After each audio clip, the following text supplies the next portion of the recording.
श्री गणेशाय नमः। श्री शिव महापुराण की कथा। रुद्र संहिता शती खंड।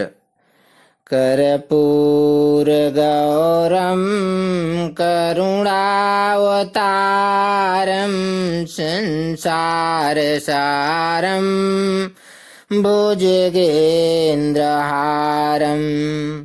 सदा वसन्तं हृदयारविन्दं भवं भवानी सहितं नमामि। बोलो शंकर भगवान की जय। नारद जी के प्रश्न और ब्रह्मा जी के द्वारा उनका उत्तर। सदा शिव से त्रिदेवों की उत्पत्ति तथा ब्रह्मा जी से देवता आदि की सृष्टि के पश्चात एक नारी और एक पुरुष का प्राकट्य। नारद जी बोले, महाभाग महाप्रभो विधाता, आपके मुखारविंद से मंगल कारिणी शंभु कथा सुनते सुनते मेरा जी नहीं भर रहा है। अतः भगवान शिव का सारा शुभ चरित्र मुझसे कहिए।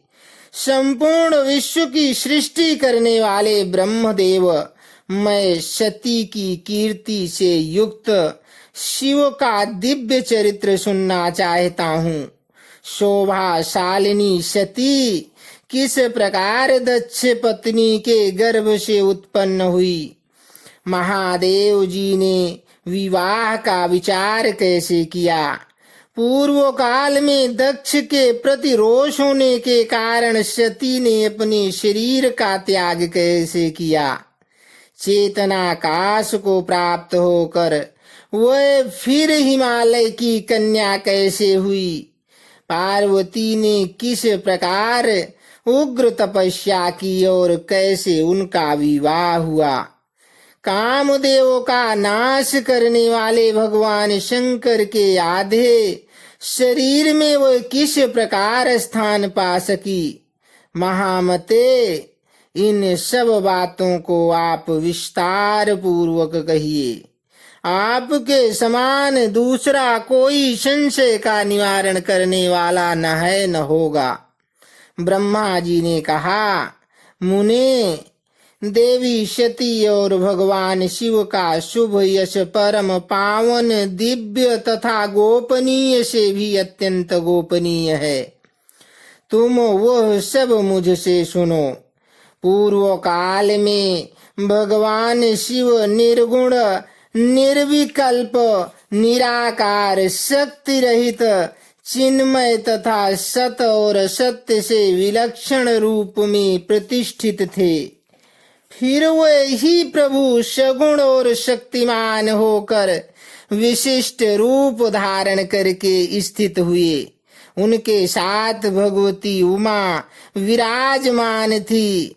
वे प्रवर वे भगवान शिव दिव्य आकृति से सुशोभित हो रहे थे। उनके मन में कोई विकार नहीं था। वे अपने परात्पर स्वरूप में प्रतिष्ठित थे। मुनि श्रेष्ठ, उनके बाएं अंग से भगवान विष्णु, दाएं अंग से मैं ब्रह्मा और मध्य अंग अर्थात हृदय से रुद्रदेव प्रकट हुए। मैं ब्रह्मा सृष्टि करता हुआ, भगवान विष्णु जगत का पालन करने लगे और स्वयं रुद्र ने संहार का कार्य संभाला। इस प्रकार भगवान सदाशिव स्वयं ही तीन रूप धारण करके स्थित हुए। उन्हीं की आराधना करके मुझ लोक पितामह ब्रह्मा ने देवता, असुर और मनुष्य आदि संपूर्ण जीवों की सृष्टि की। दक्ष आदि प्रजापतियों और देव शिरोमणियों की सृष्टि करके मैं बहुत प्रसन्न हुआ तथा अपने को सबसे अधिक ऊंचा मानने लगा। मुने, जब मरीचि, अत्रि, पुलह, पुलस्त्य, अंगिरा, क्रतु, वशिष्ठ, नारद, दक्ष और भृगु इन महान प्रभावशाली मानस पुत्रों को मैंने उत्पन्न किया, तब मेरे हृदय से अत्यंत मनोहर रूप वाली एक सुंदरी नारी उत्पन्न हुई, जिसका नाम संध्या था। वह दिन में क्षीण हो जाती, परंतु सायंकाल में उसका रूप सौंदर्य खिल उठता था। वह मूर्तिमयी थी, स्वयं संध्या ही थी और निरंतर किसी मंत्र का जप करती रहती थी। सुंदर भौहों वाली वह नारी सौंदर्य की चरम सीमा को पहुंची हुई थी और मुनियों के भी मन को मोहे लेती थी। इसी तरह मेरे मन से एक मनोहर पुरुष भी प्रकट हुआ, जो अत्यंत अद्भुत था। उसके शरीर का मध्य भाग कटी प्रदेश पतला था, दांतों की पंक्तियां बड़ी सुंदर थी। उसके अंगों से मतवाले हाथी की सी गंध प्रकट होती थी। नेत्र प्रफुल्ल कमल के समान शोभा पाते थे। अंगों में केसर लगा था, जिसकी सुगंध नासिका को तृप्त कर रही थी। उस पुरुष को देखकर दक्ष आदि मेरे सभी पुत्र अत्यंत उत्सुक हो गए। उनके मन में विस्मय भर गया था। जगत की सृष्टि करने वाले मुझ जगदीश्वर ब्रह्मा की ओर देख कर उस पुरुष ने विनय से गर्दन झुका दी और मुझे प्रणाम करके कहा। वह पुरुष बोला, ब्राह्मण, मैं कौन सा कार्य करूंगा?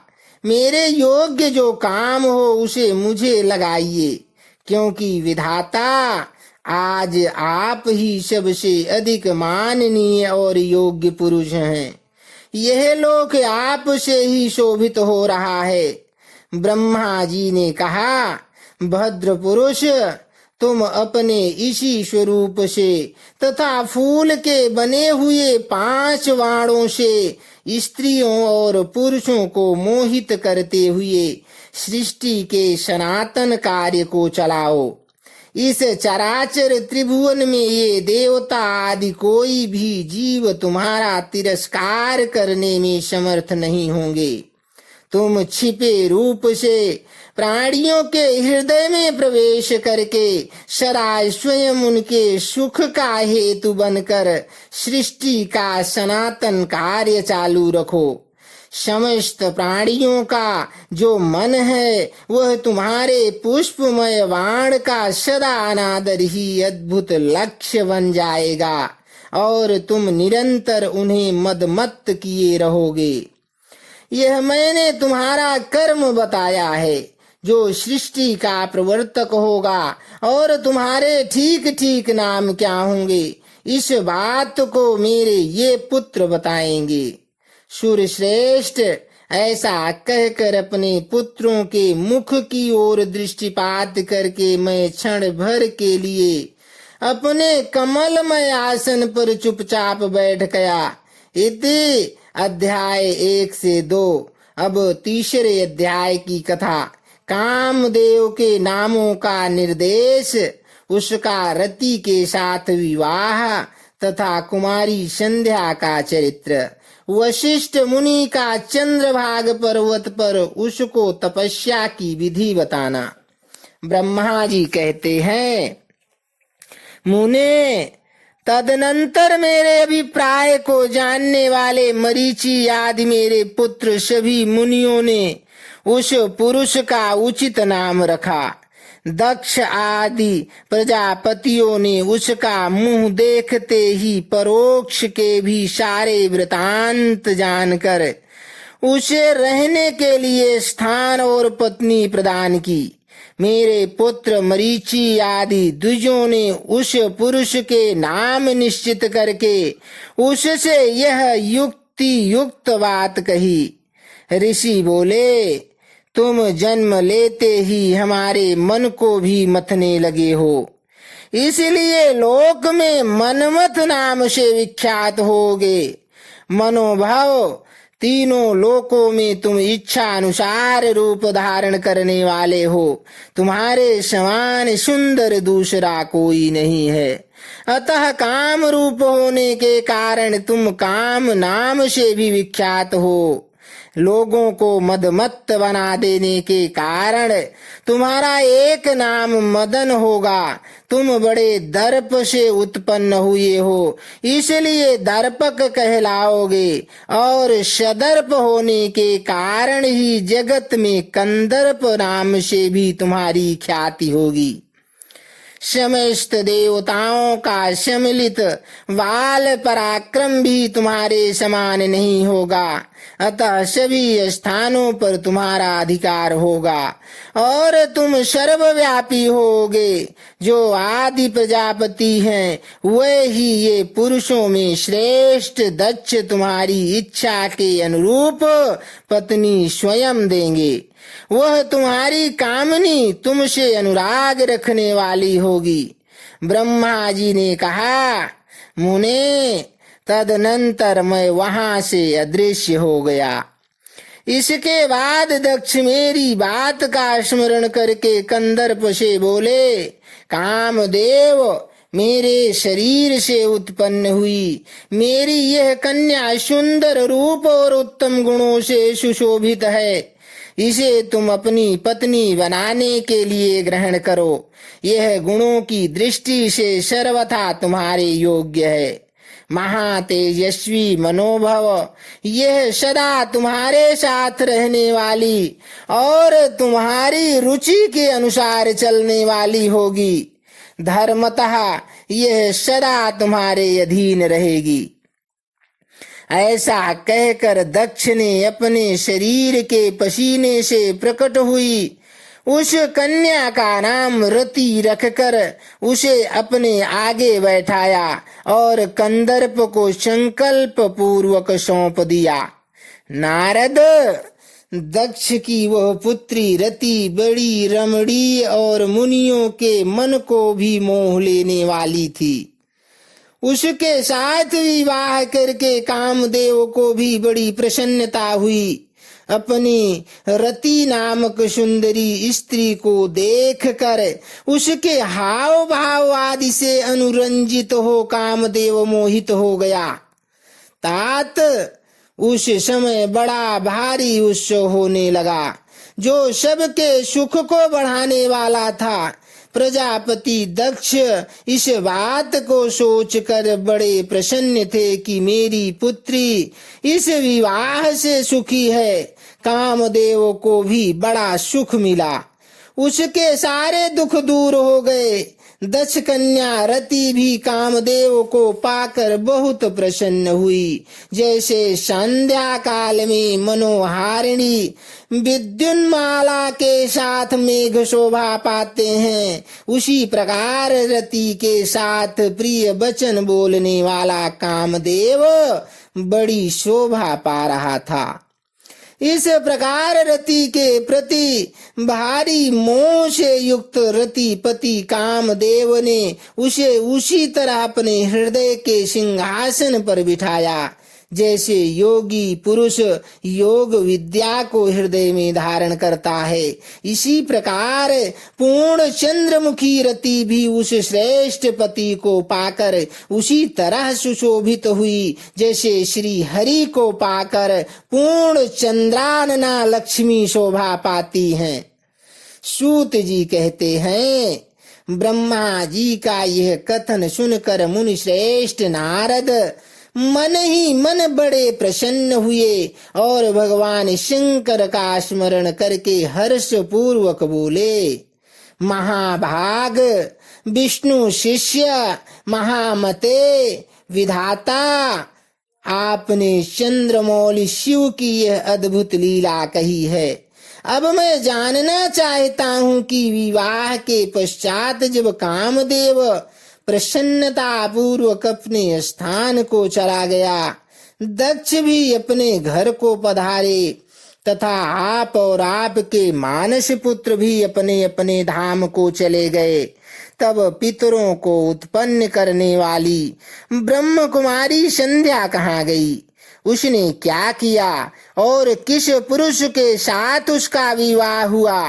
संध्या का यह सब चरित्र विशेष रूप से बताइए। ब्रह्मा जी ने कहा, मुने, संध्या का वह सारा शुभ चरित्र सुनो, जिसे सुनकर समस्त कामिनियां सदा के लिए सती साध्वी हो सकती हैं। वह संध्या जो पहले मेरी मानस पुत्री थी, तपस्या करके शरीर को त्याग कर मुनि श्रेष्ठ मेधा तिथि की बुद्धिमती पुत्री होकर अरुंधति के नाम से विख्यात हुई।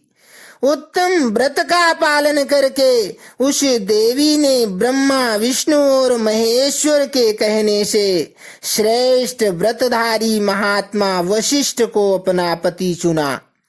वह सौम्य स्वरूप वाली देवी सबकी वंदनीय और पूजनीय श्रेष्ठ पतिव्रता के रूप में विख्यात हुई। नारद जी ने पूछा, भगवान, संध्या ने कैसे, किस लिए और कहाँ तप किया? किस प्रकार शरीर त्याग कर वो मेधा तिथि की पुत्री हुई?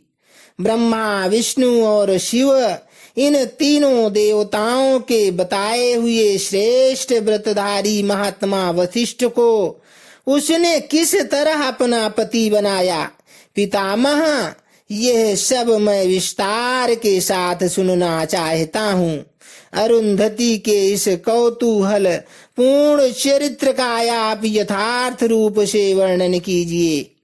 ब्रह्मा जी ने कहा, मुने, संध्या के मन में एक बार सकाम भाव आ गया, इसलिए उस साध्वी ने ये निश्चय किया कि वैदिक मार्ग के अनुसार मैं अग्नि में अपने इस शरीर की आहुति दे दूंगी।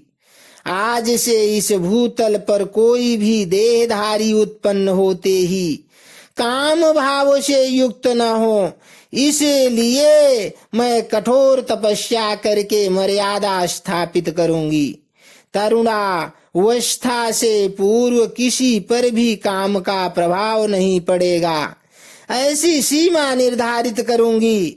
इसके बाद इस जीवन को त्याग दूंगी। मन ही मन ऐसा विचार करके संध्या चंद्रभाग नामक उस श्रेष्ठ पर्वत पर चली गई, जहाँ से चंद्रभागा नदी का प्रादुर्भाव हुआ है। मन में तपस्या का दृढ़ निश्चय ले संध्या को श्रेष्ठ पर्वत पर गई हुई जान मैंने अपने समीप बैठे हुए वेद वेदांगों के पारंगत विद्वान सर्वज्ञ जितात्मा एवं ज्ञान योगी पुत्र वशिष्ठ से कहा, बेटा वशिष्ठ, मनस्विनी संध्या तपस्या की अभिलाषा से चंद्रभाग नामक पर्वत पर गई है। तुम जाओ और उसे विधि पूर्वक दीक्षा दो। तात वह तपस्या के भाव को नहीं जानती, इसलिए जिस तरह तुम्हारे यथोचित उपदेश से उसे अभीष्ट लक्ष्य की प्राप्ति हो सके वैसा प्रयत्न करो। नारद, मैंने दया पूर्वक जब वशिष्ठ को इस प्रकार आज्ञा दी, तब वे जो आज्ञा कहकर एक तेजस्वी ब्रह्मचारी के रूप में संध्या के पास गए। चंद्रभाग पर्वत पर एक देव सरोवर है, जो जलाशयोचित गुणों से परिपूर्ण हो मान सरोवर के समान शोभा पाता है। वशिष्ठ ने उस सरोवर को देखा और उसके तट पर बैठी हुई संध्या पर भी दृष्टिपात किया। कमलों से प्रकाशित होने वाला वह सरोवर तट पर बैठी हुई संध्या से उपलक्षित हो उसी तरह सुशोभित हो रहा था, जैसे प्रदोष काल में उदित हुए चंद्रमा और नक्षत्रों से युक्त आकाश शोभा पाता है। सुंदर भाव वाली संध्या को वहां बैठी देख मुनि ने कौतूहल पूर्वक उस बृहल्लोहित नाम वाले सरोवर को अच्छी तरह देखा। उसी प्रकार भूत पर्वत के शिखर से दक्षिण समुद्र की ओर जाती हुई चंद्रभागा नदी का भी उन्होंने दर्शन किया। जैसे गंगा हिमालय से निकलकर समुद्र की ओर जाती हैं, उसी प्रकार चंद्रभाग के पश्चिम शिखर का भेदन करके वह नदी समुद्र की ओर जा रही थी। उस चंद्रभाग पर्वत पर बृहल्लोहित सरोवर के किनारे बैठी हुई संध्या को देखकर वशिष्ठ जी ने आदर पूर्वक पूछा। वशिष्ठ जी बोले, भद्रे, तुम इस निर्जन पर्वत पर किस लिए आई हो? किसकी पुत्री हो? और तुमने यहाँ क्या करने का विचार किया है? मैं यह सब सुनना चाहता हूँ। यदि छिपाने योग्य बात न हो तो बताओ। महात्मा वशिष्ठ की यह बात सुनकर संध्या ने उन महात्मा की ओर देखा। वे अपने तेज से प्रज्वलित अग्नि के समान प्रकाशित हो रहे थे।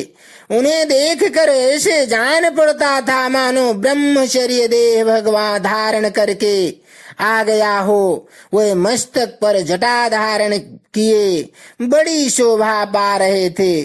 संध्या ने उन तपोधन को आदर पूर्वक प्रणाम करके कहा।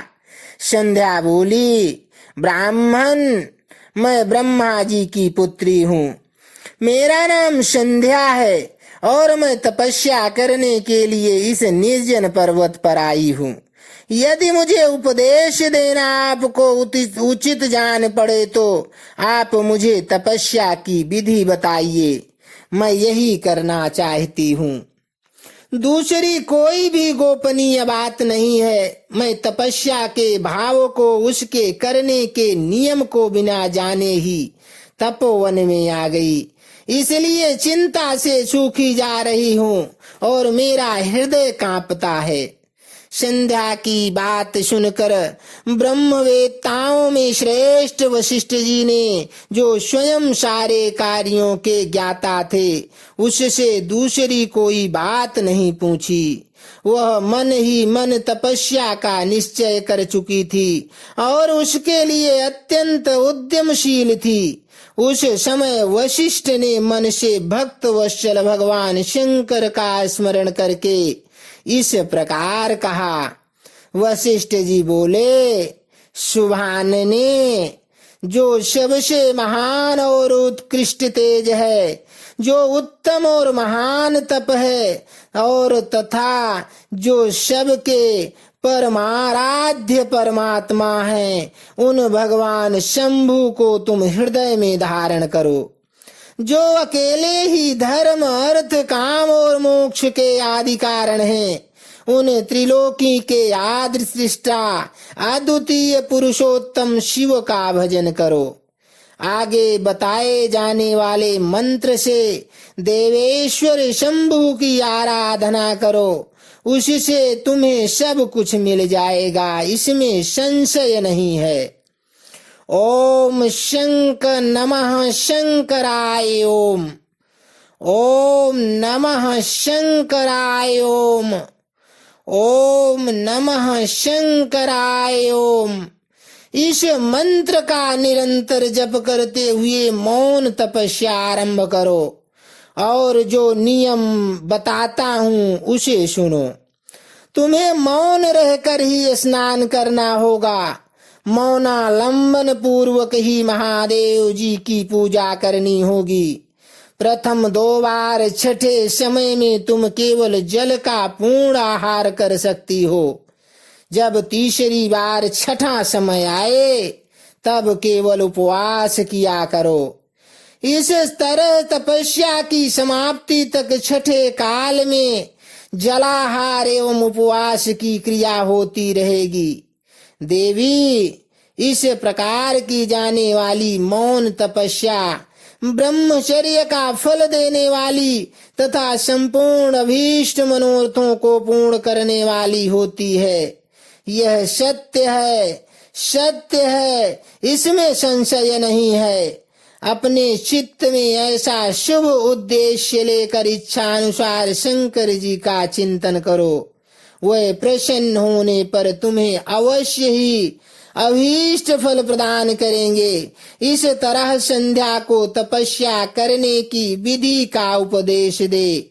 मुनिवर वशिष्ठ यथोचित रूप से उससे विदा ले वहीं अंतर ध्यान हो गए। इति अध्याय 3 से 5।